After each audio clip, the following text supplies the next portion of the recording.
Shabbat Shalom Uvorach, Beshem Hashem Naaseh V'Natzliach. Yehi Ratzon que ces quelques paroles de Torah protègent tout notre peuple, Bezrat Hashem, notre armée, et que la paix revienne le plus vite possible au sein de toutes les demeures et sur la terre entière, Bezrat Hashem, avec la rédemption finale.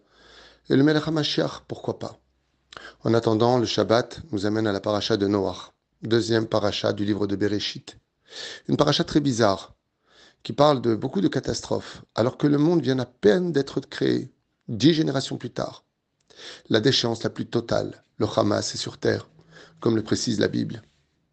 Et puis voilà que le monde est détruit, complètement anéanti. Seuls les animaux, par groupe de 2, masculin, féminin, rentrent dans l'arche. Et puis Noach et son épouse, Naama, ainsi que leurs enfants, Shem, Ham et Yafet et leurs épouses. En tout, 8 personnes rentrent dans l'arche. Voilà sur quoi va tenir toute l'humanité, le recommencement de toute l'humanité. Alors que juste avant cela, des millions de personnes vivaient sur Terre. Un jour, une matronita a posé la question à Rabbi Yoshua et lui a dit « J'aimerais comprendre quelque chose. Si votre Dieu sait tout, pourquoi a-t-il construit un monde qu'il a détruit lui-même par la suite ?» Cette femme était enceinte et Rabbi Yoshua, comme le font souvent les Juifs pour bien éclaircir leur réponse, il va reposer une question et lui dire « Mais madame, pourquoi allez-vous mettre au monde un enfant alors que vous savez que tôt ou tard, à 80 ans ou 120 ans, il mourra ?» Il lui a dit « Parce qu'il doit vivre sa propre vie et il aura le temps de mettre au monde d'autres enfants qui continueront et perpétueront son existence malgré son absence. » Ainsi donc lui a répondu Rabbi Yoshua. C'est exactement ce qu'a fait Dieu. Il a mis le monde enceinte. Seulement, malheureusement, la gestation s'est mal passée. Les gens ont oublié qu'ils étaient reliés à un cordon ombilical qui leur donnait vie, par son créateur, la Shekhinah. Ils ont refoulé Dieu pour laisser libre à toute leur passion, leur pulsion animale, faire ce que l'on veut, peu importe ce que pense Dieu. Nous sommes indépendants, nous avons ce qu'il faut, nous sommes riches, protégés, puissants, nous n'avons besoin de personne. Alors Dieu a envoyé le déluge. Des fois, que jour il envoie des catastrophes. Et de ces catastrophes vont naître une réflexion, une remise en question. De ces catastrophes vont renaître toutes les bases qu'on pensait avoir comme acquis, en se disant, mais mince, on n'était pas si en garde. Le Créateur du monde nous rappelle à lui, comme le font tous nos soldats qui nous demandent par milliers, des tzitziot, des kippotes, des tfilines. Le tikkun haklali, priez pour nous. Nous allons nous relever de cela. Des fois, il faut un déluge pour réaliser qu'en fin de compte, on avait des failles et que sans Dieu, on ne peut pas s'en sortir. Qu'en réalité, on savait qu'on était entouré d'ennemis par millions. On savait que notre existence était un miracle dans l'absolu depuis des générations et des générations. Mais on l'avait pris pour un acquis, comme si que ça venait de nous. Alors le Créateur du monde, des fois, c'est vrai qu'il envoie des déluges. Et ils font mal, à l'image des 2 temples. Les 2 temples ont été détruits avec des millions de morts, comme le précise le Midrash de Echa. Titus qui a tué des millions de Juifs à l'époque du 2e temple, ou peut-être un peu moins. Mais en tout cas, on parle de chiffres astronomiques. Et Rabbi Akiva s'en est ri. Comment on peut se rire d'un malheur? Il a répondu, mais c'est très simple.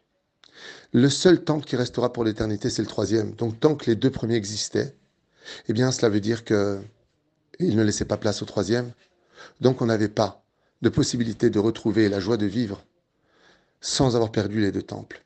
Et malheureusement, à cause de l'orgueil, de la bêtise humaine, le déni, ou alors tout simplement, à force de fauter, on oublie une chose. C'est que Ketz Kol Basar Balefanai, Dieu même s'il est longanime, patient et miséricorde, adorable et unique dans sa patience, eh bien, il y a des limites. Il y a des limites à ne pas dépasser. Il y a des choses qui vont, malheureusement, nous rappeler à l'ordre des failles dans notre système pour nous faire comprendre qu'en fin de compte, même si notre pays est bien structuré, qu'il a une très bonne armée, que Dieu protège nos soldats et que le Mossad, le Shabak, le Shin Bet, voilà qu'ils sont rentrés par milliers. On fait un massacre parmi nous. Alors que nous, on dansait avec les cyprès Torah dans les synagogues, pensant que c'était bon, nos cérémonies religieuses.